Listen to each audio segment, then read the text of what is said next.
Le mariage qui prend fin au lever du soleil. Au cœur de Kinshasa, caché parmi 15 millions d'habitants, certaines tribus pratiquent une cérémonie de mariage si temporaire qu'elle se dissout avec la lumière du matin, et les femmes qui y participent sont parmi les plus envoûtantes que vous rencontrerez.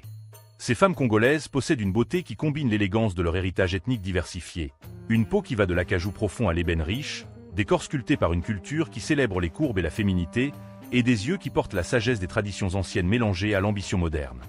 Mais ce qui rend ces mariages d'une nuit fascinants n'est pas l'aspect physique, c'est la logique culturelle derrière un système où l'engagement dure exactement jusqu'à l'aube et où les deux parties s'en vont sans obligation, sans honte et avec une acceptation sociale complète.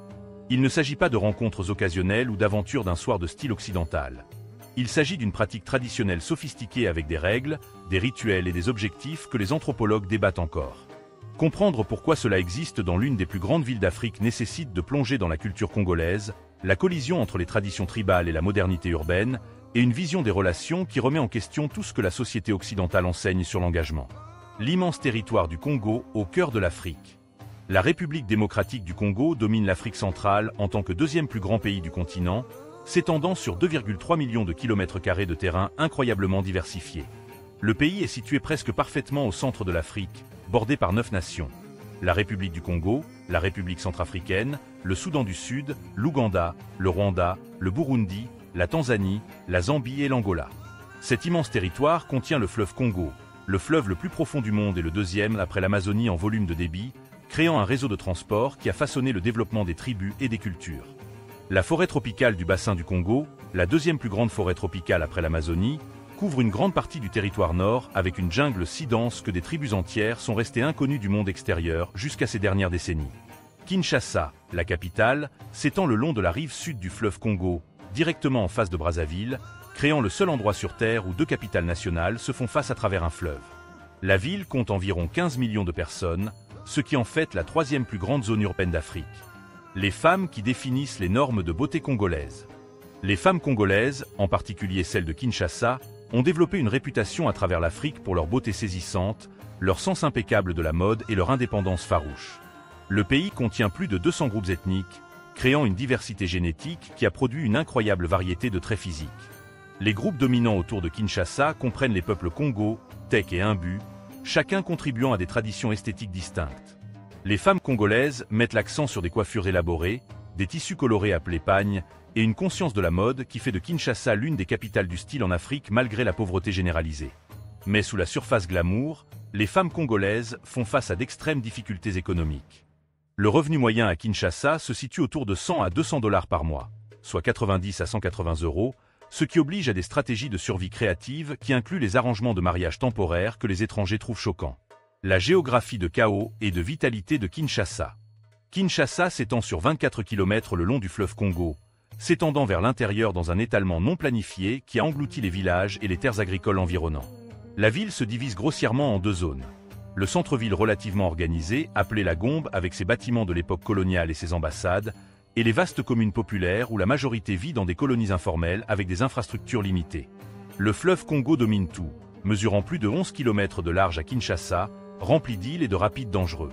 La ville manque de transport public complet, ce qui crée des embouteillages légendaires où les gens passent des heures à parcourir de courtes distances.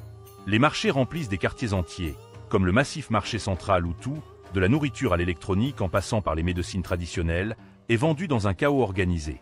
Le climat reste chaud et humide toute l'année, avec une courte saison sèche et des pluies intenses qui inondent régulièrement les quartiers pauvres. Les traditions tribales qui ont survécu à l'urbanisation.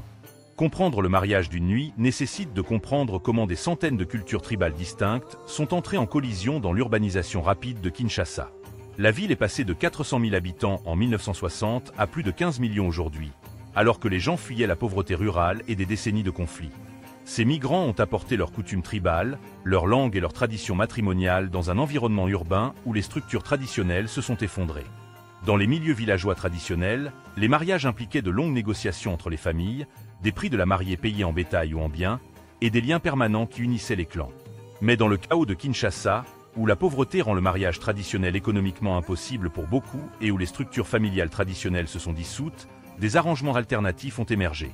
Le mariage d'une nuit a évolué comme un moyen de maintenir le rituel et la respectabilité autour de relations que la réalité économique rendait temporaires. La cérémonie qui prend fin à l'aube. Le mariage temporaire se déroule selon des rituels spécifiques qui varient selon le groupe ethnique mais suivent des schémas similaires.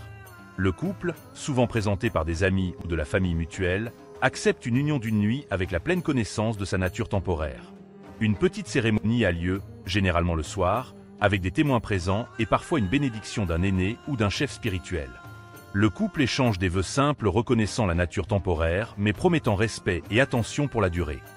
Ils passent la nuit ensemble dans un espace privé aménagé spécifiquement à cet effet, et l'arrangement inclut des attentes concernant le comportement, la discrétion et la satisfaction mutuelle. À l'aube, une autre brève cérémonie dissout formellement le mariage, à nouveau avec des témoins, et les deux parties sont libres de poursuivre d'autres relations sans aucune stigmatisation. La femme reçoit souvent un petit cadeau ou paiement, non pas comme prostitution, mais comme reconnaissance du travail culturel et émotionnel impliqué. Cela distingue la pratique du travail sexuel commercial et maintient son statut de pratique traditionnelle légitime. Pourquoi l'économie entraîne l'adaptation culturelle? La dure réalité économique de Kinshasa rend le mariage traditionnel fonctionnellement impossible pour la plupart des jeunes. Un mariage traditionnel approprié avec prix de la mariée, cérémonie et célébration peut coûter 1000 à 3000 $, soit 9 cents à 2700 €, ce qui représente des années d'économie pour les travailleurs moyens. Soutenir une femme et des enfants potentiels nécessite un revenu stable que l'économie informelle chaotique fournit rarement. Pendant ce temps, les désirs humains d'intimité, de compagnie et d'expression sexuelle ne disparaissent pas parce que la pauvreté rend le mariage inabordable. Le mariage d'une nuit a émergé comme une solution culturellement acceptable qui reconnaît la réalité tout en maintenant la tradition et le respect. Il fournit une structure autour de relations qui existeraient autrement sans aucun cadre, réduit la honte et la stigmatisation, crée une surveillance communautaire et la sécurité, et permet aux gens de vivre des rituels traditionnels même sous une forme modifiée. La logique culturelle que les étrangers comprennent mal. Les observateurs occidentaux interprètent souvent mal le mariage d'une nuit comme une preuve de dégradation morale ou d'exploitation des femmes, mais cela en révèle plus sur les hypothèses occidentales que sur la réalité congolaise. Dans la culture congolaise, le mariage servait traditionnellement à de multiples fins au-delà de l'amour romantique. Créer des alliances entre familles, assurer la coopération économique, produire des enfants pour continuer la lignée et établir un statut social. Le mariage d'une nuit remplit certaines de ces fonctions sous une forme modifiée. Il crée une alliance temporaire, fournit un échange économique immédiat, satisfait les besoins physiques et émotionnels, et maintient des rituels sociaux autour de l'intimité. La différence essentielle est l'honnêteté quant à l'impermanence. Là où la culture occidentale prétend souvent que les relations dureront éternellement pour ensuite voir la moitié se terminer par un divorce, le mariage temporaire congolais reconnaît la réalité dès le départ. Les deux parties entrent avec des attentes claires, réduisant la tromperie et la déception. La richesse culturelle inattendue de Kinshasa. Au-delà des pratiques de mariage temporaire, Kinshasa offre des expériences culturelles qui rivalisent avec n'importe quelle ville africaine. La scène musicale a créé le soukous, la musique de danse infectieuse qui s'est répandue à travers l'Afrique et influence la musique pop dans le monde entier.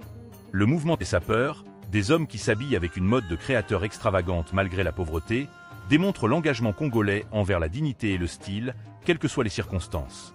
La scène artistique produit des peintres et des sculpteurs dont le travail apparaît dans des galeries du monde entier. La nourriture combine des ingrédients indigènes comme le manioc, les plantains et le poisson de rivière avec des influences coloniales françaises. La vie nocturne explose tous les soirs, alors que Kinshasa se transforme en une ville qui ne dort jamais, avec de la musique qui sort des bars et des danses qui se poursuivent jusqu'à l'aube. Ce que cela révèle sur l'adaptabilité humaine.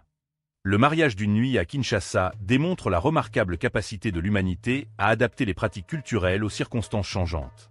Plutôt que d'abandonner entièrement les traditions matrimoniales lorsque la réalité économique les rendait impossibles, la culture urbaine congolaise a modifié la tradition pour s'adapter aux nouvelles conditions. Cette flexibilité a permis à d'importants éléments culturels de survivre. Le rituel autour de l'intimité, l'implication communautaire dans les relations, le respect entre partenaires et des attentes claires concernant l'engagement. La pratique remet en question les hypothèses occidentales sur l'universalité de l'amour romantique et du mariage permanent comme seule structure relationnelle légitime. Dites-nous votre avis sur cette tradition. Nous voulons vous entendre maintenant. Laissez un commentaire nous indiquant de quelle ville et pays vous regardez et partagez votre réaction honnête à cette tradition du mariage d'une nuit. Est-ce que cela vous choque ou est-ce que cela a du sens compte tenu du contexte économique et culturel? Appuyez sur le bouton hype et écrasez le bouton like, car cela ne vous coûte absolument rien et cela aide sincèrement ce canal à grandir afin que nous puissions continuer à vous apporter du contenu sur des cultures et des pratiques qui remettent en question votre perspective. Nous apprécions vraiment chaque personne qui prend ce moment pour soutenir ce que nous construisons ici. Ne partez pas encore. Cliquez sur l'une des vidéos qui apparaissent sur votre écran maintenant pour découvrir encore plus de curiosités fascinantes sur des lieux et des cultures qui changeront la façon dont vous voyez les relations humaines. Merci d'avoir regardé et nous vous verrons dans le prochain.